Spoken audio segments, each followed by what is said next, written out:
Sa aking kasalan, ang hangin ay amoy frosting at pabango na sobrang tamis na parang makasasamid.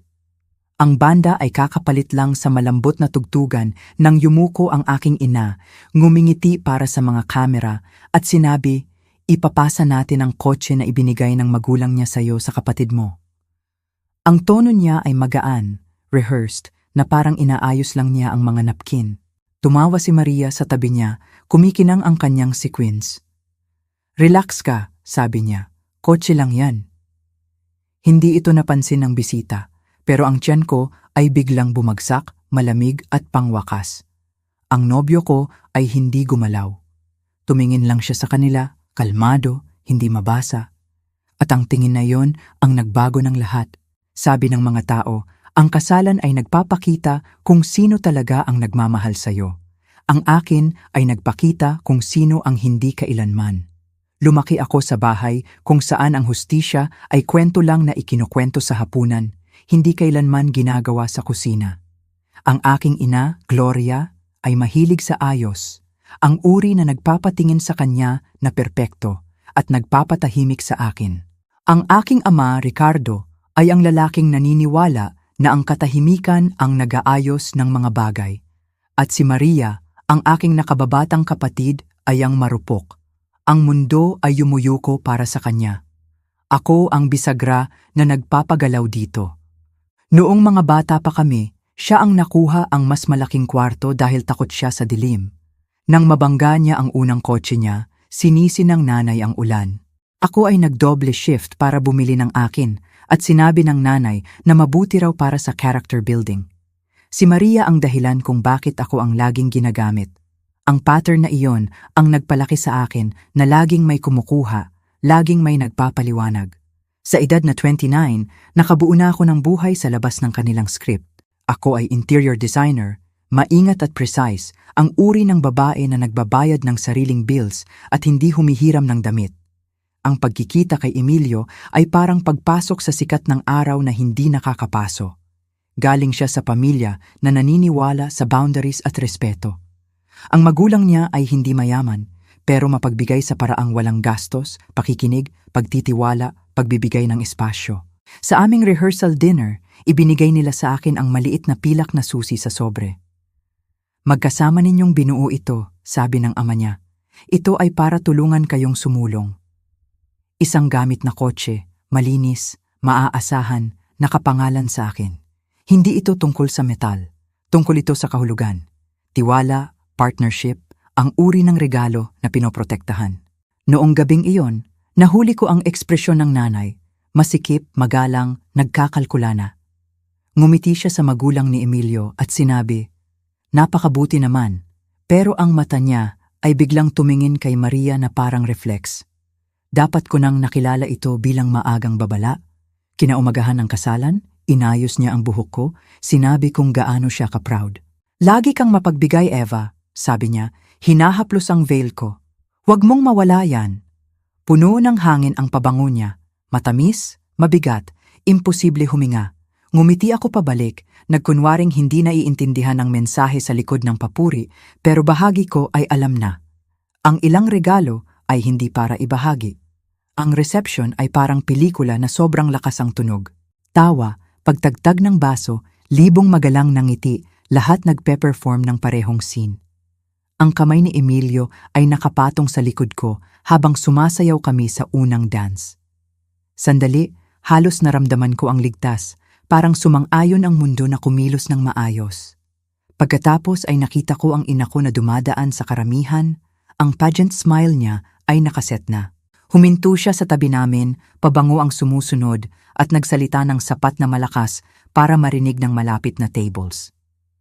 Ipapasa natin ang kotse na ibinigay ng magulang niya sa'yo sa kapatid mo. Lahat ng tunog sa kwarto ay nag-blur. May tumawa sa ibang table. Pinahaba ng singer ng banda ang note na biglang parang siren. Lumitaw si Maria na kumikinang sa ilalim ng fairy light sequence, nagkakalat ng liwanag sa ngiti niya. Relax ka, sabi niya, may mapaglarong shrug sa boses. Kotse lang yan. Hindi ito tungkol sa kotse. Tungkol ito sa lahat ng kinuha kailanman at binabalot na parang kabaitan. Tumingin ako sa mukha ng ina ko, composed, benevolent, sobrang sigurado na tama siya. Inilang niya ang ulo, naghihintay na mag-perform ako ng pasasalamat. Kayo ni Emilio ay makakayanan sa isa, dagdag niya. Lagi kang practical. May bisita na kumuha ng litrato, nahuli ang kamay niya sa braso ko, malapad ang ngiti. Sa larawan, walang makakakita kung paano humigpit ang daliri niya. Hindi ako sumagot. Hinaplos ng hinlalaki ni Emilio ang loob ng pulso ko. Maliit na tanong, okay ka ba? Huminga ako ng salamin at frosting at lumang lasa ng pagsunod. Lumapit ang tatay, naaakit ng tono sa boses niya. Anong nangyayari? Tanong niya, mata na lumilipad sa amin. Walang seryoso. Mabilis sumagot ang nanay. Tinutulungan lang si Maria. Siya ay nagkaroon ng masamang swerte sa kotse. Tumawa ulit si Maria, malambot at rehearsed. Okay lang ma'am, hindi siya magmamahal na magbahagi. Magbahagi? Ang salita ay bumagsak na parang pasa. Naalala ko ang gabi na ginising ko para ayusin ang resume ni Maria. Ang damit na hiniram niya at nawala. Ang walang katapusang sorry na ginawa ko para sa kanya. Lahat ng maliliit na pagsuko na binabalot bilang pagmamahal. Ngumiti ako, maliit, kalmado, mapanganib. Tama ka, sabi ko. Hindi ako magmamahal na magbahagi. Nag-relax ang ina ko, nagkakamali na surrender ito para sa kapayapaan. Si Emilio ay hindi. Natagpuan ulit ng kamay niya ang akin, steady, certain. Sa kabilang kwarto, kumurap ang fairy lights. May kamera na kumislap. Ang hangin ay masikip na parang sandali bago sumabog ang bagyo. Yumuko ako kay Emilio at bumulong. Nagsisimula ulit ito. Tumingin siya sa akin, hindi nagulat, handa lang. At sa katahimikan na iyon, napagtanto ko ang simple. Hindi sila dumating para ipagdiwang ako. Dumating sila para subukan kung gaano pa ako sa kanila. Pagkatapos putulin ang cake at lumambot ang musika, nagsimulang umalis ang kwarto sa tawa at alak. Ngumiti ako sa mga litrato, tinanggap ang congratulations na lasang alikabok at binilang ang minuto hanggang makahinga ulit. Nang mawala ang huling bisita patungo sa parking lot, kami ni Emilio ay lumabas sa side door patungo sa tahimik na hallway. Sumandal siya sa dingding, binubuksan ang collar niya. Gusto mo bang sabihin ko sa kanila ang isang bagay? Hindi, sabi ko. Hindi nanginginig ang boses ko. Nagawa na natin. Nagkunot noo siya pagkatapos na intindihan. Pinag-usapan natin ito, buwan na ang nakalipas, kalahating biro sa takeout.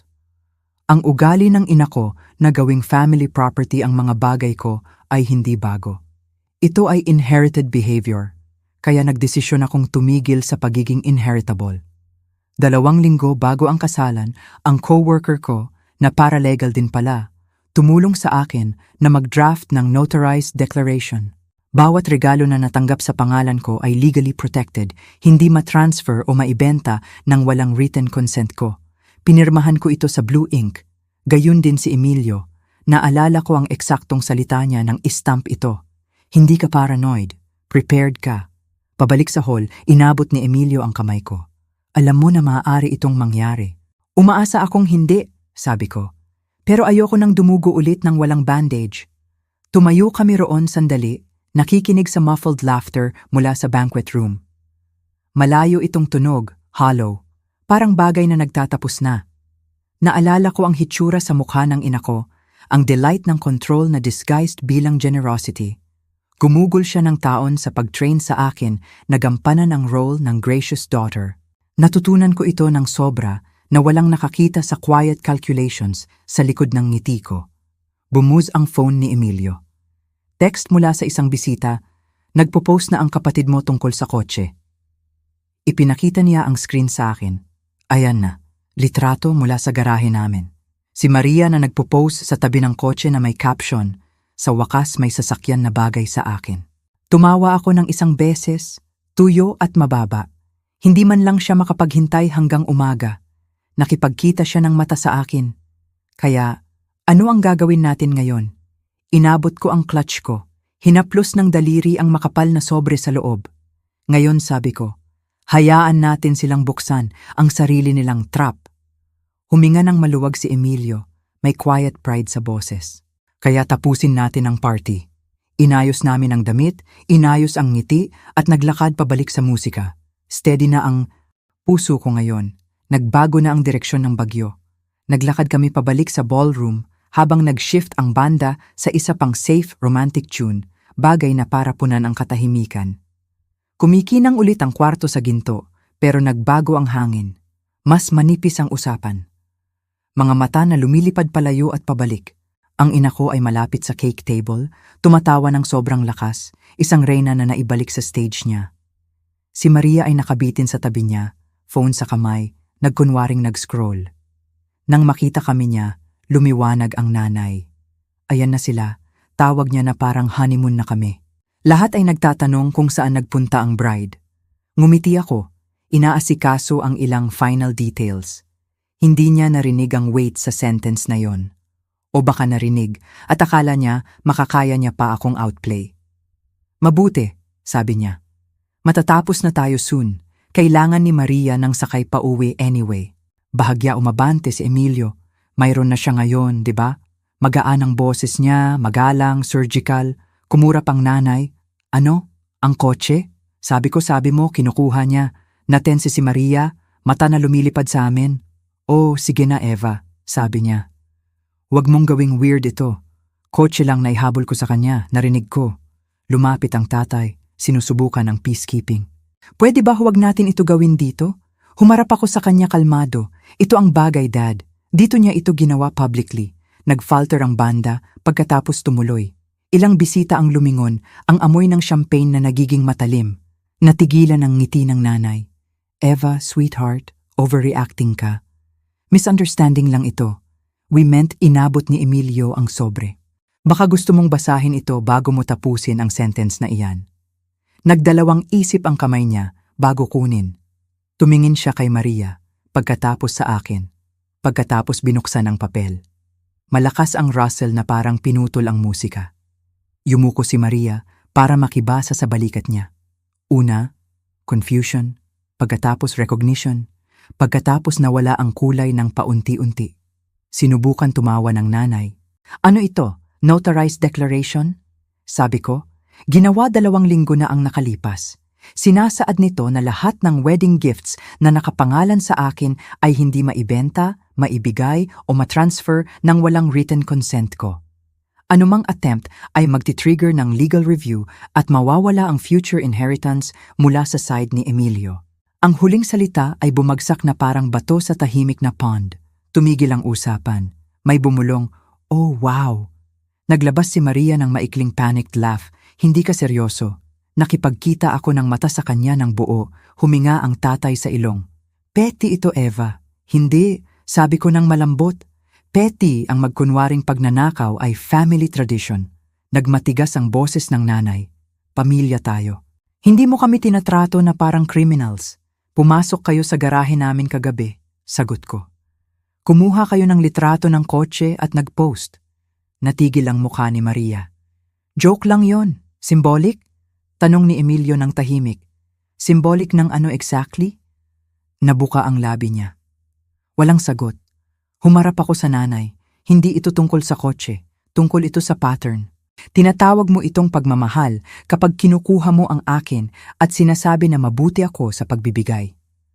Dramatic ka? Sabi niya ng matalim. Baka oo, sabi ko, pero this time may witnesses ang drama. May ripple sa mga bisita. Mga phone na kalahating itinaas, kalahating nakatago. May tiyahin na nagmouth ng drama sa likod ng champagne flute niya. Nag-crack ang boses ni Maria. Talaga bang ipapahiya mo ang pamilya ng ganito? Hindi ako nagpapahiya sa sinuman, sabi ko. Tinatapos ko lang ang script, kinuha ni Emilio ang kamay ko, grounding ako. Even calm ang tono niya. Mrs. Santos, panatilihin mo ang papel na iyan. Legal documentation ito.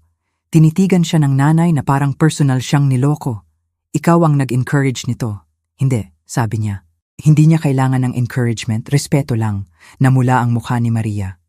Nag-asawa ka ng mataas, di ba? Akala mo mas mataas ka na sa amin ngayon? Hindi sumagot si Emilio? Sumagot ako. Hindi, may boundaries. Absolutely. Nakabitin ang salita roon. May boundaries. Parang banyagang wika sa bahay na yon. Sinubukan ulit ng nanay, desperate. Pinalaki namin kayong mabait. Pinalaki ninyo akong magbigay. Sabi ko pinalaki ninyo siyang kumuha. Iyon ang fracture. Ang isang sentence na humati sa hangin sa kalahati, tumigil ng tuluyan ang pagtugtog ng banda. Kahit ang fairy lights ay parang kumurap, lumapit si Maria, nanginginig. Pagsisihan mo ito. Ngumiti ako ng mahina. Pinasihan ko na sa loob ng 29 ng taon. Sa unang pagkakataon, nag-crack ang perfect composure ng nanay. Nanginginig ang boses niya. Eva, please huwag mo itong gawin sa harap ng lahat. Kung ganon, hindi mo dapat ginawa ito sa akin sa harap ng lahat. Binuka niya ulit ang bibig, pero walang lumabas na salita. Ang katahimikan na sumunod ay makapal na parang mahahawakan. Yumuko si Emilio sa banda. Tugtugin niyo ang isang bagay, sabi niya ng tahimik. Itinaas ng drummer ang sticks niya, unsure. Tumingin ang singer sa akin para sa permission. Tumango ako. Umangat ulit ang musika, malambot, defiant, heartbeat. Hinila ko ni Emilio pabalik sa dance floor. Naghiwalay ang mga bisita na parang royalty kami o bomba. Habang gumagalaw kami, nahuli ko ang reflection sa mirrors. Maputla at tahimik ang mukha ng nanay. Smudged ang maskara ni Maria. Nakatingin ang tatay sa sahig. Nakapatong ang sobre sa table sa pagitan ng walang laman na baso. Bumulong si Emilio. Humiga. Gumagawa ako, sabi ko. At sa unang pagkakataon, ito ay totoo. Nang matapos ang kanta, humarap ako sa mga magulang ko, frozen pa rin malapit sa cake. Ang tulong ay hindi pagnanakaw, sabi ko ng pantay. At ang pagmamahal ay hindi access. Inilagay ko ang walang laman na champagne flute sa tabi ng sobre at umalis kasama si Emilio sa dagat ng tahimik na titig. Sa likod namin, walang aplos, tanging bulong na parang hangin sa bitak na pinto. Sa labas, sa ilalim ng string lights, huminga ako ng lahat na pinigilan ko sa loob ng taon. Ipinulupot ni Emilio ang braso niya sa akin. Okay ka? Tumango ako. Sa tingin ko, kakastop ko lang mag-sorry. Ngumiti siya. About time. Lumakad kami sa gabi, ang musika pa rin humihiming sa likod ng pinto. Sa loob kung saan ang ngiti na suot ng ina ko, sa buong buhay ko, sa wakas ay bumagsak. Ang biyahe pa uwi ay tahimik. Ang uri ng tahimik na earned. Ang city lights ay nag-blur na malambot at malayo. Binaba ko ang window, pinapagalaw ng hangin ang veil ko hanggang lumuwag at lumipad sa gabi. Tumawa si Emilio ng mahina. Kinasira mo lang ang movie moment mo. Mabuti, sabi ko. Ayoko ng ganoon.